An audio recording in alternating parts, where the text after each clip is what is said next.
Hi, welcome to Engineering Earth. In this video, we're going to review how properties of fluids and flows influence our analysis of conservation of mass. Let's consider a steady flow of mass through a control volume. In this example, my control volume is a solid device. It has solid physical walls, and there are only a couple of places, inlets and outlets, where mass can enter into my control volume from the outside. So I'm drawing my physical walls in this black color. And then, of course, I've got a control surface that covers my entire control volume and separates any mass that's inside of my control volume from anything that is in the surroundings outside. And my little red dashed line of control surface, you'll see, is going to cover up my inlets and outlets too. But it's just imaginary, right? It's not like I'm making a solid wall, so I can have mass that comes through my control surface. It can't go through the control surface anywhere that the black line is solid, of course, because that's a physical wall. Okay, so again, we're looking at a steady flow of mass.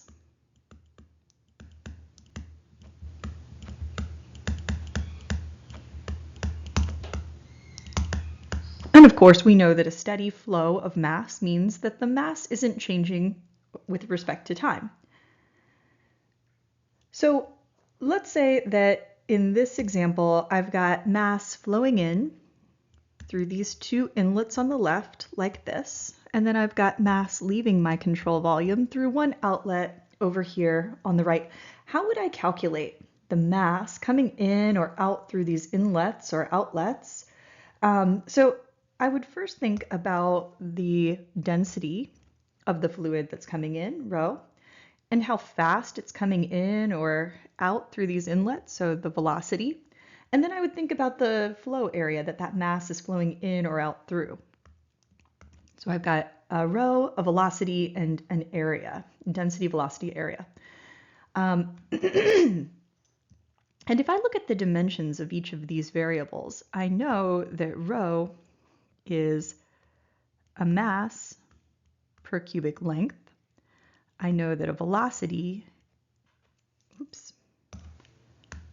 is a length per unit time. And I know that a cross-sectional area is a length squared. So all of my length terms are going to cancel, leaving me with a mass per unit time, which of course we have defined as a mass flux. We've given it the variable of little m with a dot over it, so a mass flux rate.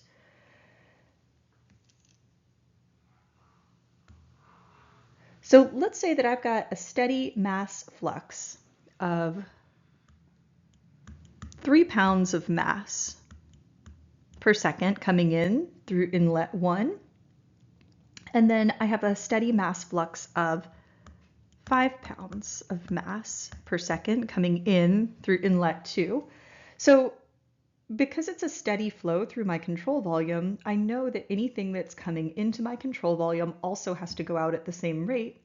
So therefore, I already know that the mass that's leaving my control volume over here on the right-hand side is my 3 plus 5, 8 pounds of mass per second. That's my mass going out.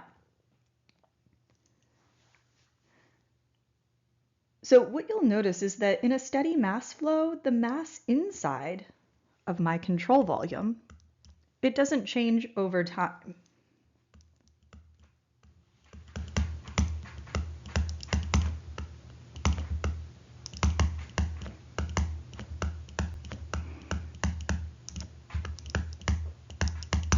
I've got some mass coming in at a rate of 3 plus 5 pounds of mass per second on the left, and that same mass rate of 8 pounds per second is going out on the right, and the amount of mass inside of my control volume stays the same over time.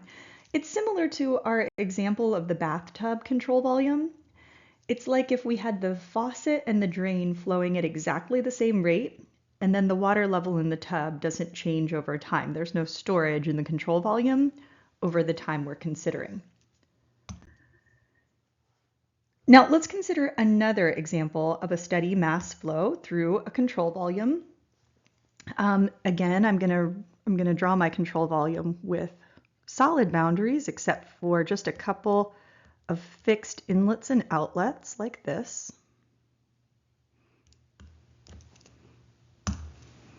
And once again, my control surface covers all of these physical walls, and also it goes over my inlets and outlets as well. And so my mass can move into or out of my control volume at these inlets or outlets. It can't move through the physical walls. And so let's say I've got my mass coming in from the left again like this, and going out over here on the right.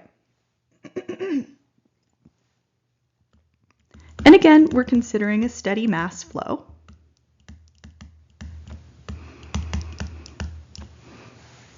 This time, we know something about our fluid. Let's say that our fluid in this example is air, and our control volume is a device called an air compressor.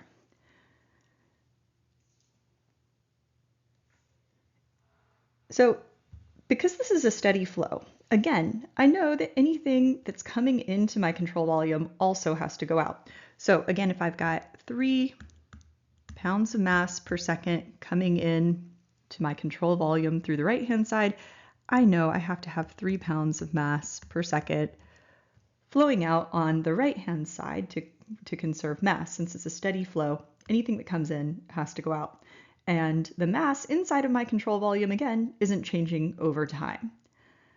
There's no storage. But since this is an air compressor and my fluid is air, a compressible fluid, I also can know something about the density of the fluid.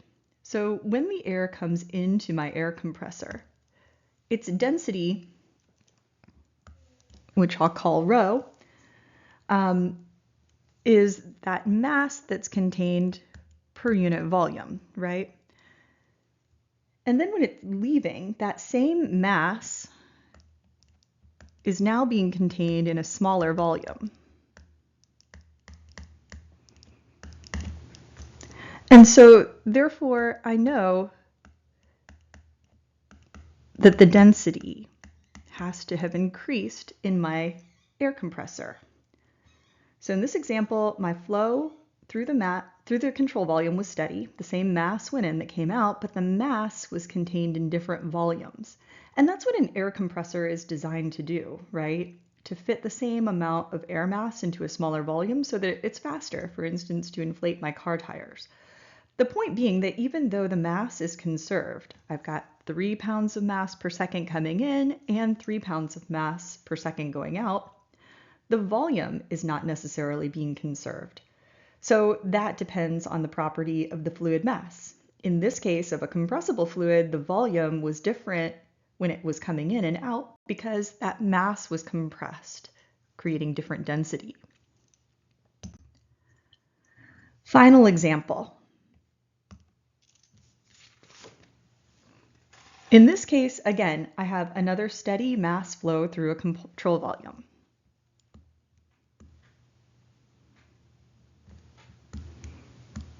And again, in this example, I've got a fixed inlet and a fixed outlet that mass can come through.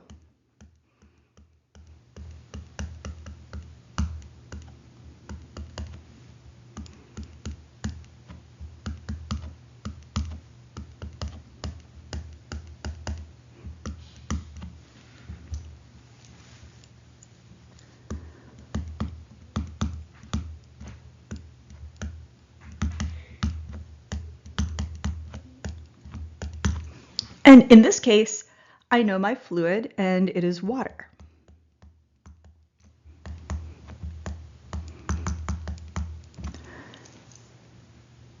So water is a liquid, basically an incompressible fluid.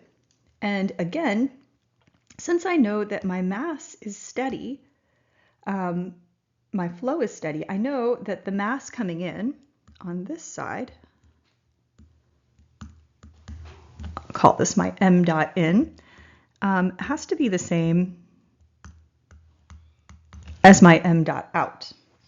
And if I calculate my mass flux rate, again, by the fluid density, the velocity, and the flow area, right? So I can set this up in a balance so that I've got the product of my fluid density, my fluid velocity coming in, and the cross-sectional area of that inlet, and it has to be equal to the product of my fluid density going out, my velocity out, and the cross-sectional area going out, because it's a steady flow. Mass in equals mass out. And so I can notice something else. The rho in and the rho out, these have to be the same, right? So if the fluid is incompressible, that means that the density can't change inside of the control volume the way that the density of air changed in the air compressor. Since the fluid is incompressible, this density has to stay the same. And so I can get rid of my density term. It's going to cancel out on either side of this equation. So then I look at the combination of velocity and the flow area, and I notice that if I look at the dimensions, my velocity again is going to be a length per unit time. My area is going to be a length squared. And so their product is going to be a cubic length per unit time, right? A volume per time, which we've defined as the volumetric flow rate, Q. So in this example, the flow of mass through the control volume was steady, m dot in equals m dot out.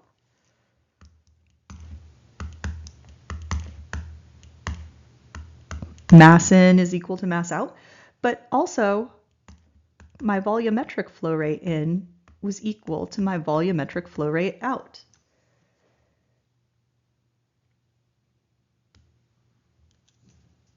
In this example, the flow of mass through the control volume was steady, and the same mass that went in came out, and because the fluid was incompressible, that mass was contained in the same volume.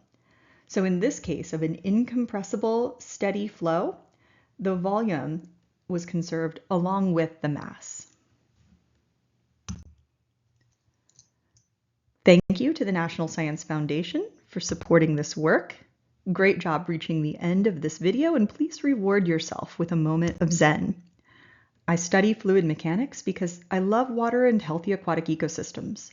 Whatever your passion is, I hope it motivates you to continue your study of fluid mechanics.